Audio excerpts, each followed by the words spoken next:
ക്ഷേത്രസന്നിധി. നമസ്കാരം. നിലവിളക്ക് മൾട്ടി സോട്രക്സ് അവതരിപ്പിക്കുന്ന ക്ഷേത്രസന്നിധി എന്ന പ്രോഗ്രാമിലേക്ക് ഏവർക്കും സ്വാഗതം. ഐമുറി ശ്രീ മഹാദേവ ക്ഷേത്രമാണ് ഇന്നത്തെ ക്ഷേത്രസന്നിധിയിൽ ഉൾപ്പെടുത്തിയിട്ടുള്ളത്. ക്ഷേത്രസന്നിധി. എറണാകുളം ജില്ലയിൽ പെരുമ്പാവൂരിൽ നിന്ന് ഏകദേശം 6 കിലോമീറ്റർ വടക്ക് കിഴക്ക് മാറി ഐമുറി എന്ന ഗ്രാമപ്രദേശത്ത് സ്ഥിതി ചെയ്യുന്ന ക്ഷേത്രമാണ് ഐമുറി ശ്രീ മഹാദേവ ക്ഷേത്രം. നിരവധി ഭക്തജനങ്ങളാണ് ഈ ക്ഷേത്രത്തിൽ ദിനംതോറും എത്തിച്ചേരുന്നത്. ഏറെ പ്രത്യേകത കൊണ്ടും സവിശേഷത കൊണ്ടും പ്രസിദ്ധമാണ് ഈ ക്ഷേത്രം. ക്ഷേത്രസന്നിധി. നമ്മളിപ്പോൾ നിൽക്കുന്നത് ഐമുറി ശ്രീ മഹാദേവ ക്ഷേത്ര സന്നിധിയിലാണ്. ക്ഷേത്ര ദർശനത്തിനു ശേഷം ഈ ക്ഷേത്രത്തെ കുറിച്ചുള്ള കൂടുതൽ വിശേഷങ്ങൾ നിങ്ങളുമായി പങ്കുവയ്ക്കുക.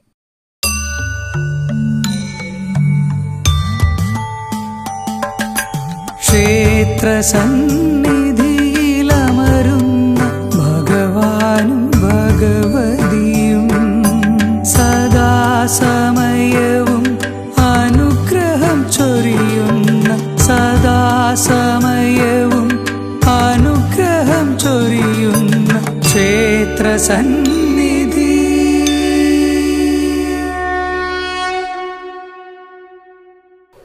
ഐമുറി മഹാദേവ ക്ഷേത്രം നൂറ്റാണ്ടുകൾ പഴക്കമുള്ള ഈ ക്ഷേത്രത്തിന്റെ കൃത്യമായ കാലപ്പഴക്കം നാളിതുവരെ നിർണ്ണയിക്കാൻ സാധിച്ചിട്ടില്ലാത്തതാണ്.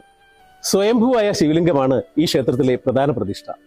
ഉമാമഹേശ്വര സങ്കല്പത്തിലാണ് ഈ ക്ഷേത്രത്തിലെ പൂജാതി കർമ്മങ്ങൾ നടത്തിവരുന്നത്. അർജുനന് പാശുപതാസ്ത്രം നൽകി സർവസന്തുഷ്ടഭാവത്തിൽ മഹാദേവൻ പ്രിയപത്നിയായ പാർവതിയോടൊത്ത് ഈ ക്ഷേത്രത്തിൽ കൊടികൊള്ളുന്നു എന്നുള്ളതാണ് വിശ്വാസം. ഈ ക്ഷേത്രത്തിൽ മഹാദേവന്റെ ശ്രീകോവിലിന്റെ വലതുവശം ചുമരിനോട് ചേർന്ന് ഉണ്ണി ഗണപതിയെ പ്രതിഷ്ഠിച്ചിരിക്കുന്നു. മഹാദേവൻ ഉണ്ണി ഗണപതിയെ ഒക്കത്തിരുത്തിയിരിക്കുന്നു എന്നുള്ള സങ്കല്പത്തിലാണ് ഈ ഉണ്ണി ഗണപതിയുടെ പ്രതിഷ്ഠ ഇവിടെ നടത്തിയിട്ടുള്ളത്. മറ്റിതര ശിവക്ഷേത്രങ്ങളെ പോലെ തന്നെ ഈ ക്ഷേത്രത്തിലെ ശ്രീകോവിലിന് അഭിമുഖമായി നമസ്കാര മണ്ഡപത്തിൽ നന്ദികേശനെ പ്രതിഷ്ഠിച്ചിരിക്കുന്നു. ക്ഷേത്ര നാലമ്പലത്തിന് പുറത്ത് വടക്ക് കിഴക്ക് ഈശാന കോണിൽ നാഗരാജാവിനെ പ്രതിഷ്ഠിച്ചിരിക്കുന്നു. ഈ ദേശത്തെ മുഴുവനായുള്ള സർപ്പ സാന്നിധ്യങ്ങളുടെ കേന്ദ്രമായിട്ടാണ് ഈ നാഗരാജാവിനെ ഇവിടെ ആരാധിച്ചു വരുന്നത്. എല്ലാ മലയാള മാസത്തിലെയും ആയില്യം നാളിൽ വളരെ പ്രാധാന്യത്തോടെ ഇവിടെ സർപ്പപൂജയും നൂറും പാലും സമർപ്പണവും മഞ്ഞൾ അഭിഷേകവും നടത്തിവരും. നാഗരാജാവിന്റെ പ്രതിഷ്ഠയ്ക്ക് പിന്നിലായി വളരെ മനോഹരമായ ഒരു ക്ഷേത്രക്കുളം നമുക്കിവിടെ കാണാവുന്നതാണ്. ഈ ക്ഷേത്രക്കുളത്തിലെ ജലത്തിന് തീർത്ഥ സ്വഭാവമുള്ളതായി ദേവപ്രശ്നത്തിൽ വെളിവായിട്ടുള്ളതാണ്. ക്ഷേത്ര മതിൽക്കെട്ടിന് പുറത്ത് ക്ഷേത്രത്തിന് മുന്നിലായി കാഞ്ചി മഠാധിപതിയാൽ നാമകരണം ചെയ്യപ്പെട്ട ഒരു ബൃഹത് നന്ദി പ്രതിമ നമുക്കിവിടെ കാണുവാൻ സാധിക്കും. ഈ ബൃഹത് നന്ദികേശ പ്രതിമയുടെ വലിപ്പവും നിർമ്മാണ ഭംഗിയും ആരെയും ആകർഷിക്കും. ഹൈദരാബാദിലെ നന്ദികേശ ക്ഷേത്രത്തിലും മറ്റു പല ക്ഷേത്രങ്ങളിലും നന്ദികേശ പ്രതിമകൾ ധാരാളം ഉണ്ടെങ്കിലും ഒരു ചെറിയ നാടൻ കാളക്കുട്ടിയുടെ മുഖഭാവത്തോടെയുള്ള ഈ ബൃഹത് നന്ദികേശൻ ഒരു കൗതുകം ഉണർത്തുന്ന കാഴ്ച തന്നെയാണ്.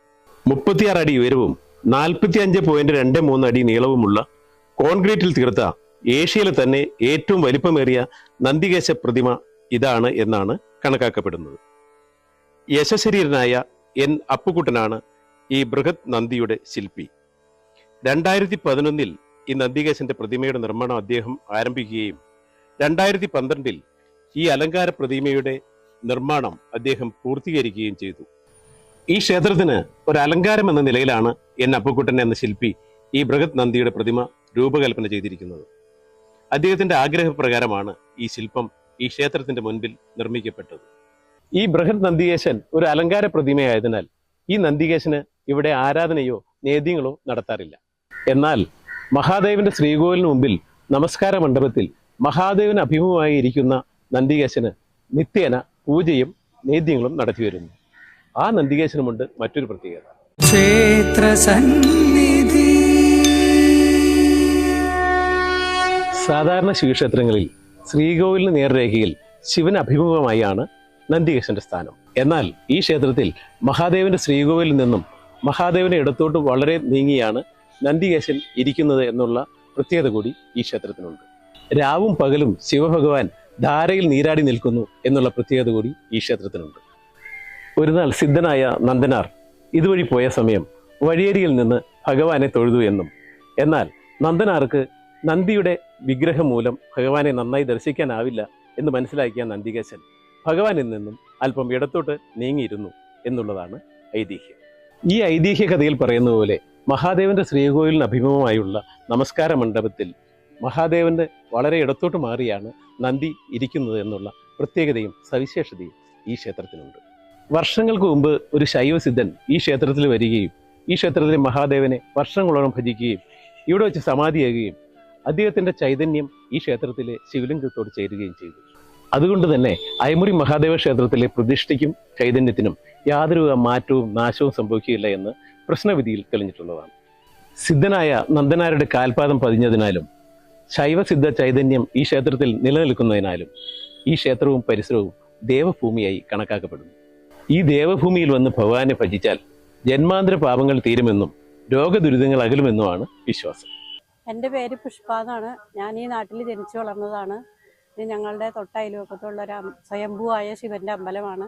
ഇവിടെ ഒരുപാട് ഭക്തർ വരുന്നുണ്ട്. ഇവിടെ നമ്മൾ എന്ത് മനസ്സിൽ വിചാരിച്ചിട്ട് ഇവിടെ വന്ന് തൊഴുതാലും അതിൻ്റെ അനുഗ്രഹം നമുക്ക് കിട്ടുന്നുണ്ട്. ഒത്തിരി ദൂരെ നിന്ന് പോലും ഇവിടെ ആൾക്കാർ വരുന്നുണ്ട്. എല്ലാവർക്കും ഭയങ്കര വിശ്വാസമാണ് ഇവിടെ. എൻ്റെ ശരിക്കും ജന്മസ്ഥലം അടൂരാണ്. പക്ഷെ ഞാൻ ഗുജറാത്തിലായിരുന്നു സെറ്റിൽഡ് ആയിട്ട്. കല്യാണം കഴിഞ്ഞ് ഇങ്ങോട്ട് വന്നതാ. അന്ന് മുതലേ ഞാൻ ഈ അമ്പലത്തിൽ സ്ഥിരം വരുന്നത്. ഇവിടെ വരുമ്പോൾ ഒരു പോസിറ്റീവ് ഫീലിംഗ് ആണ്. പിന്നെ മനസ്സിന് ഒരു സന്തോഷം കിട്ടും. ഞാൻ കല്യാണം കഴിച്ചിട്ടാണ് ഇങ്ങോട്ട് വന്ന മുതൽ ഞാൻ ഈ അമ്പലത്തിൽ സ്ഥിരം വരാറുണ്ട്. ഞങ്ങളുടെ അടുത്ത് തന്നെ ഈ അമ്പലം. പിന്നെ ഞങ്ങളെ ഈ ക്ഷേത്രത്തിൽ നമ്മൾ എന്തെങ്കിലും മനസ്സിൽ ദുഃഖമൊക്കെ വരുമ്പോൾ മനസ്സിൽ ഭഗവാനെ വിചാരിക്കുമ്പോൾ തന്നെ അതിൻ്റെ നമുക്ക് കിട്ടാറുണ്ട്. അത്രയും സന്തോഷമുണ്ട് ഇവിടെ വരുമ്പോൾ. ഞാൻ ഇവിടെ എറണാകുളത്തായിരുന്നു. എറണാകുളത്തു നിന്ന് ഇവിടെ വന്നിട്ട് 2-3 വർഷമാകുന്നു. വന്ന് എനിക്കിവിടെ ആഗ്രഹിച്ചൊക്കെ സാധിച്ചു തന്നു. എൻ്റെ കൊച്ചു കുട്ടികളുടെ കൊച്ചുമക്കളെ 2 പേരുടെയും കല്യാണം നടന്നു. രണ്ടാമത്തെ കുട്ടിക്ക് ഒരു ആൺകുട്ടി ഉണ്ടായി. എൻ്റെ മോൻ മരിച്ചു പോയതിന് പകരം എനിക്കൊരാൺകുട്ടിയെ തരണമെന്ന് ഞാൻ പ്രാർത്ഥിച്ചു. അതേപോലെ തന്നു. അതുപോലെ അവരുടെ ജോലി കൊച്ചുമോക്കും മോനും എല്ലാവർക്കും ജോലി സ്ഥിരമായിട്ടിപ്പോൾ ആയി. അങ്ങനെ ജോലിക്ക് വേണ്ടിയിട്ട് ഒരുപാട് പ്രാർത്ഥിച്ചു. എൻ്റെ ഈ കാലം എനിക്ക് നടക്കാൻ വരാതായിരുന്നു. എനിക്കെന്നും വന്ന് തൊഴാൻ വെളിയിൽ നിന്ന് വിളക്ക് കണ്ട് തൊഴുതാൽ മതി, വേറെ ഒന്നും വേണ്ട. അങ്ങനെ പ്രാർത്ഥിച്ചു. എനിക്കിപ്പം 3-4 ദിവസം തൊഴാൻ വരുന്നു. അമൃതയില ഇതുപോലെ അവിടെ എൻ്റെ എടുത്തിട്ടുണ്ട്. അമൃതയില ആദ്യത്തെ പേഷ്യൻ്റാണ് അവിടുത്തെ. അപ്പോൾ ഇതുപോലെ കാലിൻ്റെയൊക്കെ അവിടെ എടുത്തിട്ടുണ്ട്. വീട്ടിൽ അതുപോലെ ഷൂട്ട് ചെയ്തു. അങ്ങനെ കാല് വയ്യാതെ നടക്കാൻ ഇപ്പോൾ 2-3 ദിവസമായി വരുന്നു. വലിയ പ്രയാസമില്ലാതെ വീട് വരെ ചെല്ലും. അവിടെ കട വരെയും പോകും, തിരിച്ചു വരും. ഇപ്പോൾ 2-3 ദിവസമായിട്ട് വലിയ കുഴപ്പമില്ല. എനിക്കങ്ങനെ 2-3 കാര്യങ്ങൾ അനുഭവത്തിലുണ്ട്. അതുപോലെ ആൾക്കാർ ഒരുപാട് പറയുന്നുണ്ട് ഓരോ കാര്യങ്ങൾ. ഞങ്ങൾ വരുന്നത് ആലുവയിൽ നിന്നാണ്. തിരുവാരാണിക്കുളം അമ്പലത്തിന്റെ അടുത്താണ് ഞങ്ങളുടെ വീട്. അപ്പൊ കുറെ നാളായി ഈ റോഡിൽ കൂടെ ഞങ്ങൾ എപ്പോഴും യാത്ര ചെയ്യാറുണ്ട്. അപ്പൊ അങ്ങനെ എപ്പോഴും കാണും, നന്ദിയുടെ പ്രതിമ കാണും. അപ്പൊ എപ്പോഴും വിചാരിക്കും ഞങ്ങൾ അകത്തേക്ക് കയറണമെന്ന്. പക്ഷെ ഞങ്ങൾക്ക് ഇന്നാണ് ഒരു അവസരം കിട്ടിയത് അകത്തേക്ക് കയറാനായിട്ട്. വന്നു, കണ്ടു, തൊഴുതു. നല്ലൊരു ഫീലിംഗ് ആണ് കേട്ടോ ഇവിടെ വന്നു കഴിയുമ്പോൾ. നമുക്ക് അകത്ത് കയറുമ്പോൾ തന്നെ അറിയാം കുറച്ച് നല്ല കാലപ്പഴക്കമുള്ള ഒരു ക്ഷേത്രമാണ്. കണ്ടാൽ തന്നെ പറയാൻ പറ്റും നല്ലൊരു ക്ഷേത്രമാണ്. തൊഴുതിട്ടാണെങ്കിലും നല്ലൊരു ഫീൽ ഉണ്ട്. ഞങ്ങൾ ഇവിടെ വന്നപ്പോഴാണ് കൂടുതലായിട്ട് ക്ഷേത്രത്തെ പറ്റി കൂടുതൽ അറിയാൻ സാധിച്ചത്. ഞങ്ങൾ ഇനി ദൈവം സഹായിച്ച് ഞങ്ങൾക്ക് ഇനിയും വരണം എന്നാണ് ഞങ്ങൾക്ക് ആഗ്രഹം. വരാൻ സാധിക്കട്ടെ എന്നൊരു പ്രാർത്ഥനയാണ് ഞങ്ങൾക്ക്. എൻ്റെ പേര് മിനി. ഞാനിവിടെ അടുത്ത് മാവേലിപ്പടി എന്ന സ്ഥലത്താണ് താമസിക്കുന്നത്. ഞാൻ ഈ ക്ഷേത്രത്തിൽ എല്ലാ ദിവസവും തന്നെ വരാറുണ്ട്. എനിക്ക് വിശ്വാസമുള്ളൊരു ക്ഷേത്രമാണ്. മഹാദേവന്റെ ഐശ്വര്യം എല്ലാ കുടുംബങ്ങൾക്കും ഉണ്ടാകും. അതുപോലെ നന്ദികേശന്റെ ഒരു പ്രതിമയുണ്ട് ഇവിടെ. അത് കാണാൻ ദൂരെ സ്ഥലത്തു നിന്നും ആളുകൾ എത്താറുണ്ട്. അത് വിശ്വാസത്തോടുകൂടി പ്രാർത്ഥിച്ചാൽ നമ്മുടെ ഉദ്ദിഷ്ട കാര്യങ്ങൾ സാധിക്കും. ഞാൻ ഇവിടെ ധാര വഴിപാടാണ് ചെയ്യാറ്. എനിക്കതിന് ഫലം കിട്ടാറുണ്ട്. അതാണ് ഏറ്റവും പ്രധാനപ്പെട്ട വഴിപാട് ഭഗവാന് വേണ്ടി ചെയ്യാനുള്ളത്. ഞങ്ങളുടെ വീട് തൃപ്പൂണിത്തുറയിലാണ്. ഈ അടുത്തൊരു സ്ഥലം വരെ ഈ റോഡിൽ കൂടി പോയപ്പോൾ നന്ദിയെ കണ്ടിട്ട് നിർത്തി വന്നതാണ്. നല്ല ഐശ്വര്യമുള്ള അമ്പലമാണ്. തൊഴുത് കഴിഞ്ഞപ്പോൾ മനസ്സിലായി പുരാതനമായ ക്ഷേത്രമാണ്. അപ്പൊ നന്ദിയെ കണ്ടപ്പോ ഒരുപാട് ഇഷ്ടമായി. ഇത്രയും വലിയ നന്ദി ഇതിനു മുമ്പ് കണ്ടിട്ടില്ല. ഭഗവാൻ അനുഗ്രഹിച്ച് ഒന്നും കൂടി വരണം. അഭിഷേക പ്രിയനാണ് മഹാദേവൻ. ഐമുറി മഹാദേവ ക്ഷേത്രത്തിൽ ഭഗവാൻ അഭിഷേകത്തിന് ഉപയോഗിക്കുന്ന ജലം, പനിനീര്, എണ്ണ എന്നിവ ശുദ്ധമായത് മാത്രമാണ് ഉപയോഗിക്കുന്നത്. നാഗരാജാവിന് മഞ്ഞൾപ്പൊടി അഭിഷേകം ചെയ്യുന്നതിനും ശുദ്ധമായ മഞ്ഞൾപ്പൊടിയാണ് ഉപയോഗിക്കുന്നത്. അതായത് റെഡിമെയ്ഡ് ഉൽപ്പന്നങ്ങൾ ഒന്നും തന്നെ ഈ ക്ഷേത്രത്തിൽ ഉപയോഗിക്കുന്നില്ല എന്നുള്ള പ്രത്യേകത കൂടി ഈ ക്ഷേത്രത്തിനുണ്ട്. ഹരഹര മഹാദേവ പാർവതി നമ. ഈ ക്ഷേത്രം അയമനം ദേവസ്വം ട്രസ്റ്റ് എന്ന പേരിൽ അറിയപ്പെടുന്നു. ഈ ക്ഷേത്രത്തിന്റെ ഊരാഴ്മാവകാശം മടത്തേത്ത് കുടുംബം ആണ്. പിന്നെ ഇവിടുത്തെ പ്രധാന വഴിപാടെന്ന് വെച്ചാൽ ധാര വെള്ളനേദ്യം. ഇവിടെ മോക്ഷപ്രാപ്തി കൊടുക്കുന്ന ദേവനായിട്ടാണ് സങ്കല്പം. അങ്ങേയറ്റം അവശതയായി കിടക്കുന്ന ഭക്തന്മാർക്ക് ധാരയും വെള്ളനേദ്യവും നടത്തിയാൽ ഒന്നുകിൽ മോക്ഷം അല്ലെങ്കിൽ പുനർജീവനം, അങ്ങനെയുള്ള സംവിധാനമാണ് ഈ ക്ഷേത്രത്തിലുള്ളത്. പിന്നെ ഉമാമഹേശ്വരി പൂജ ഇവിടെ പ്രസിദ്ധമാണ്. പിന്നെ ഇവിടുത്തെ ഉത്സവം ശിവരാത്രിയാണ്. പൂജാ സമയം കാലത്ത് 6 മുതൽ 10-10:30 വരെ. വൈകുന്നേരം ദീപാരാധന മാത്രമേ ഉള്ളൂ. ധനുമാസത്തിൽ തിരുവാതിര, വൈക്കത്തഷ്ടമി, മാസത്തിരുവാതിര, പ്രദോഷം ഇതൊക്കെ ഇവിടെ വിശേഷ ദിവസങ്ങളായി ആചരിച്ചു വരുന്നു. മേടമാസത്തിലെ മകയിരം നാൾ കലശവാർഷികമായി ആചരിച്ചു വരുന്നു. ഐമുറി മഹാദേവ ക്ഷേത്രത്തിലെ ഉത്സവം ശിവരാത്രി നാളിലാണ് നടത്താറുള്ളത്. ഈ ദേശം മുഴുവൻ ഒത്തുകൂടി ആഘോഷമായി നടത്തുന്ന ഒരു ഉത്സവമാണ്.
ഐമുറി മഹാദേവ ക്ഷേത്രത്തിലെ ഉമാമഹേശ്വരന്മാരുടെയും ഭഗവാന്റെ ഒക്കത്തിരിക്കുന്ന ഉണ്ണിഗണപതിയുടെയും സദാസമയവും ഭഗവാനോടൊപ്പമുള്ള നന്ദികേശന്റെയും നാഗങ്ങളുടെയും നാഗരാജാവിന്റെയും അനുഗ്രഹവും വാങ്ങി ക്ഷേത്രസന്നിധി ഇവിടെ നിന്നും യാത്ര തുടരുന്നു. നിലവിളക്ക് മൾട്ടി സോർട്ടക്സ് റൈസ് ക്ഷേത്രസന്നിധിയുടെ പുതിയ വിശേഷങ്ങളുമായി വീണ്ടും കാണാം. നന്ദി, നമസ്കാരം.